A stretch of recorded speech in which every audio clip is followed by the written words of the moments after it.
How do you brand your MSP? How do you show other people it's the greatest thing? Have everything look uniform, simple, but elegant and trustworthy. In this video, we are going to be going through what you need to do to successfully brand your MSP. And this is going to cover everything from the logo, websites, how you message your ideal customers, right? And even existing customers, but also have an incredible customer experience. How are you doing? My name is Harrison Barron from growth-generators.com. We help MSPs grow, whether it's sales training, marketing training, or even some business operations.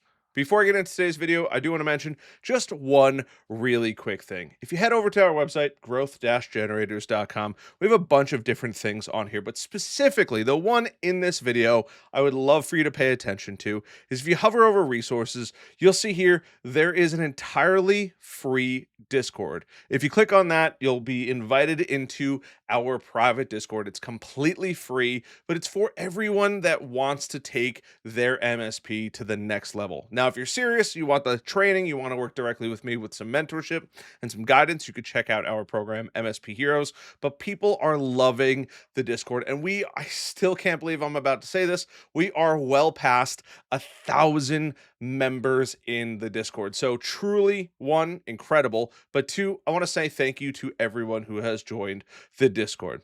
So let's talk about branding, right? What is branding? Before we get into your MSP specifically, it's important that we cover some of the basics, right? There's a lot of different things that go into branding. It's not just your logo, your website, but it's your messaging. It's how you interact with your dream customers, but it's also about the customer experience. And throughout the entire process, we want to make sure that the brand is cohesive and uniform.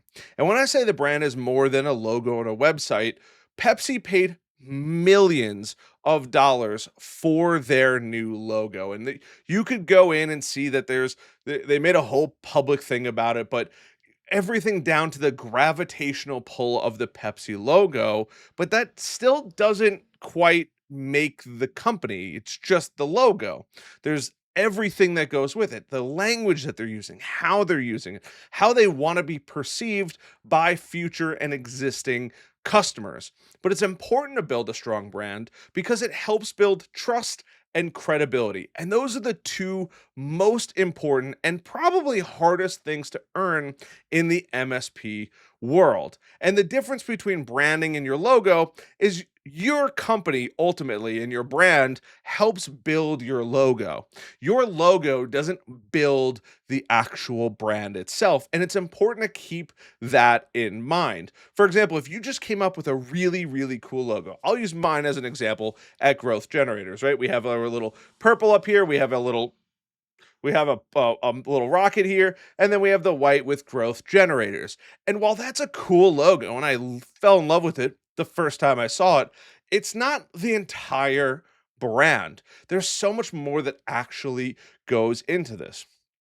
So now that we know what branding is and how it kind of differentiates itself from just a singular logo or a singular website, let's talk about the steps that you need to follow in order to be successful when it comes to branding your MSP. And for your information, this is the basics. You could take this so much further, and I encourage you to. But if you're just starting out, or heck, even if you're an established MSP, this is really good information to follow because it's going to help you tremendously throughout your time in the MSP world. So, the first and foremost and most important step is we have to define your niche and your target audience. If you don't define your niche and your target audience, you are going to have problems. You see, as you go through this process, you need to make sure that before we even develop the brand, we know who we're going after and the basics of that. For example, what industries does your MSP plan on targeting? What size of the customers? What do they actually need? And I know you're thinking, Harrison, why does that freaking matter? And I promise you it does. Because we, or as consumers, perceive things differently, right? The way we look at businesses, the way we look at their image, the way that we look at the brand all matters. And if it doesn't quite match up, your target customer might just look the other way. And that's the last thing that we want.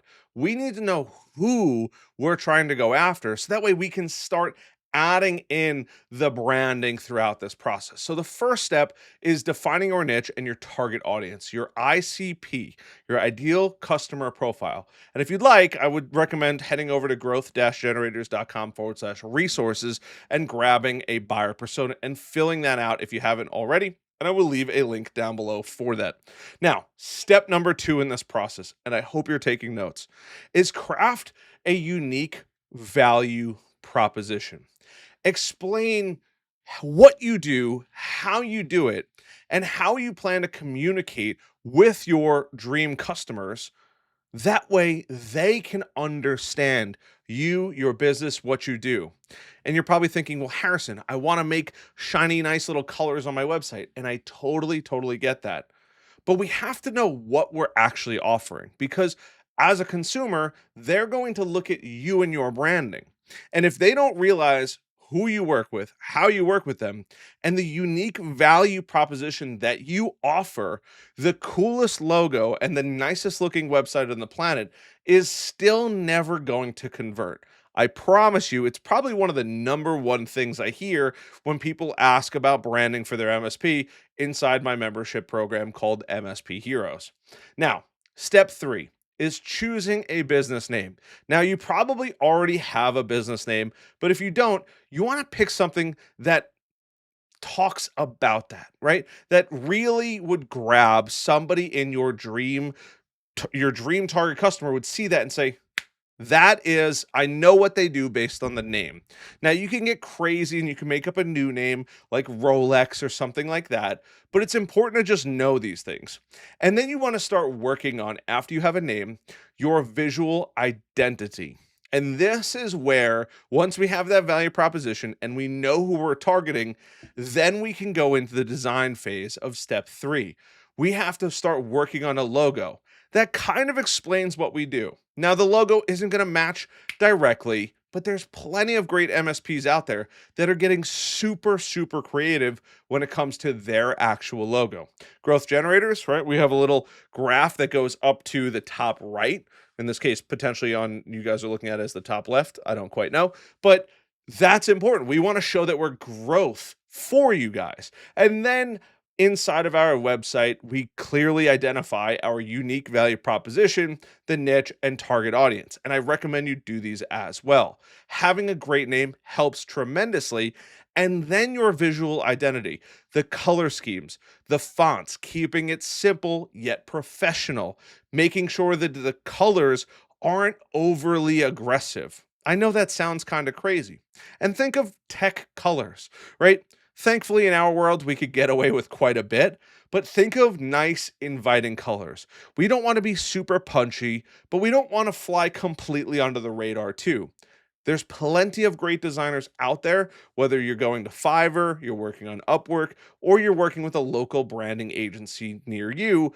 There's so many ways to get really good colors involved. And I would recommend coming up with the color scheme and the logo potentially right around the same time, so that way you have a uniform and cohesive presence, which brings me to step number 4.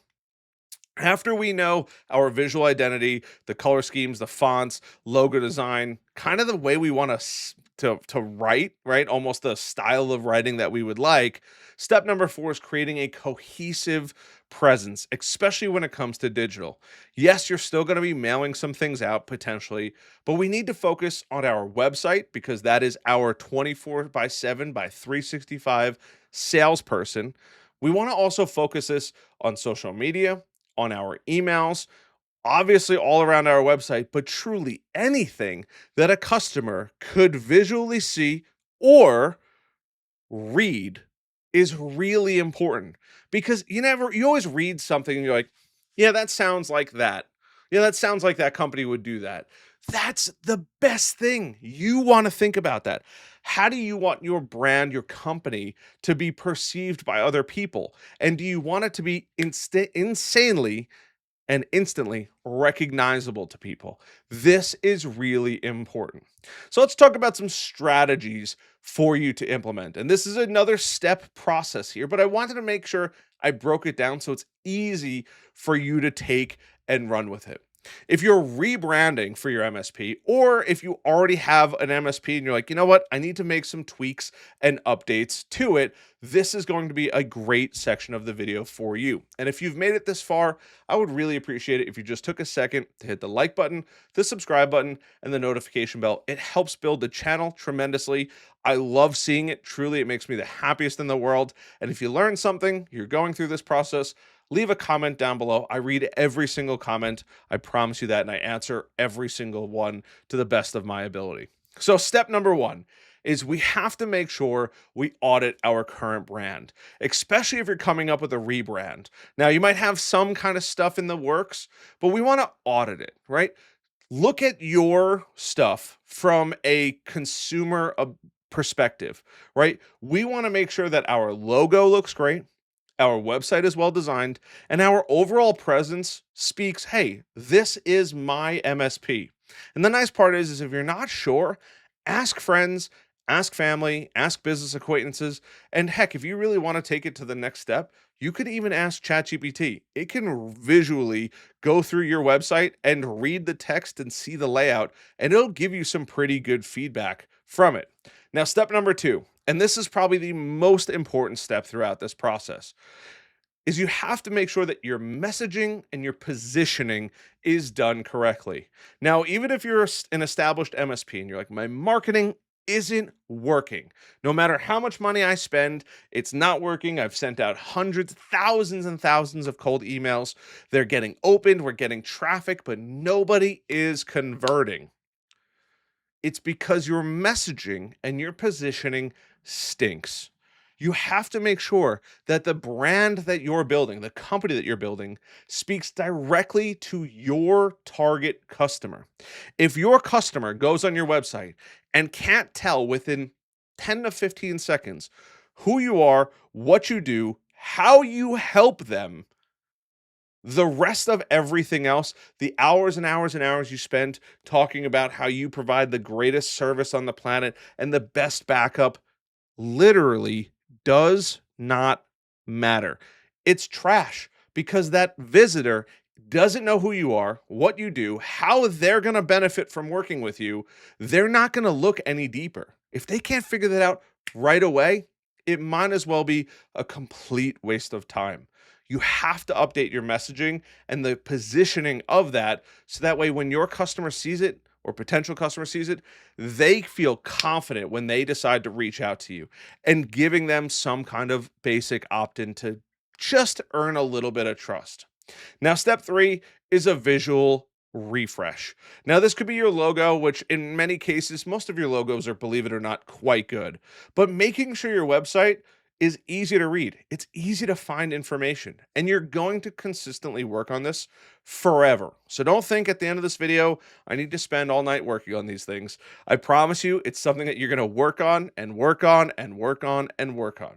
You also want to make sure that you update your marketing material. And if you want to take it one step further, your social media profiles as well. And if you're working with a creative agency or anything like that, make sure that they know this and to make sure that they update all of your marketing material and it's not just certain sections of your stuff, because then if you build out your website and you hire them to do the website and then a customer gets a mailer or an email and it doesn't quite fit, instant loss of trust.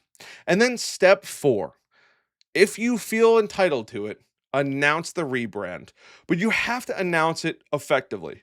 It's another reason to post on social media. It's another reason to send out a newsletter. It's another reason to engage with potential and existing clients. I promise you, it works tremendously.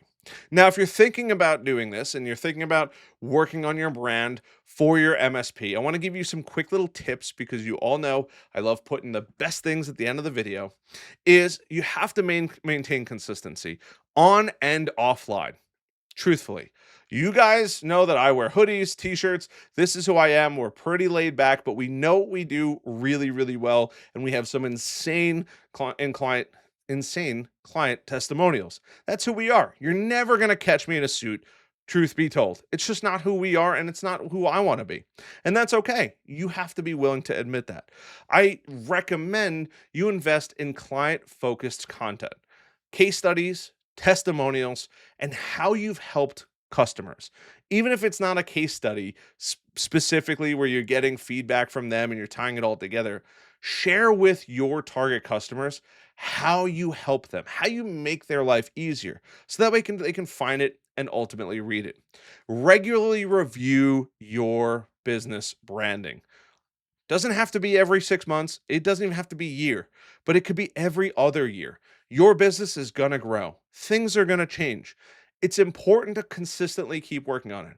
I can promise you, I have worked on my website for endless amounts of time, and we still consistently add more, tweak, modify, make sure we dial in our messaging.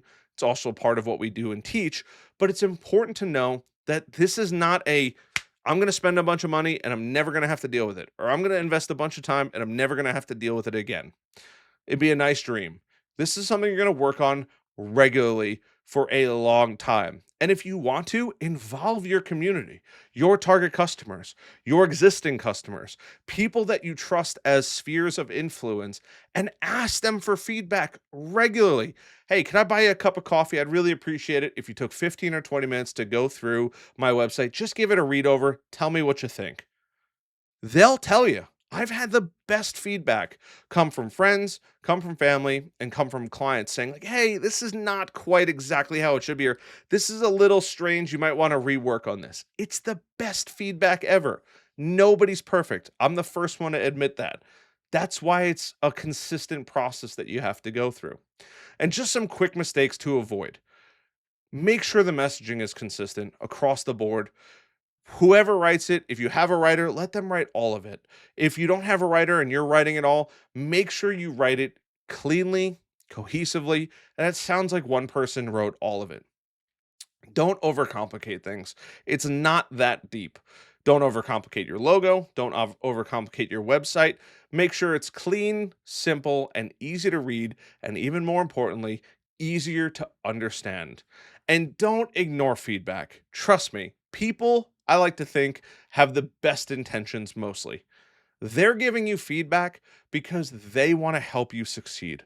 The vast majority of people fall into that category. There's always a few apples that can spoil the bunch, but truly, take the feedback. Don't ignore feedback. It's the worst thing that you can do. I promise you, we're all working on it. If you want to give me feedback on the website or feedback on anything I've ever done, please leave it down in the comments below. I truly would appreciate it because us two, we're constantly trying to get better with our branding, our logos, our imaging, and the whole nine. So I hope you guys enjoyed this video. If you did, I hope I've earned a like button, a subscribe button, and a notification bell, and I'll see you guys in the next video.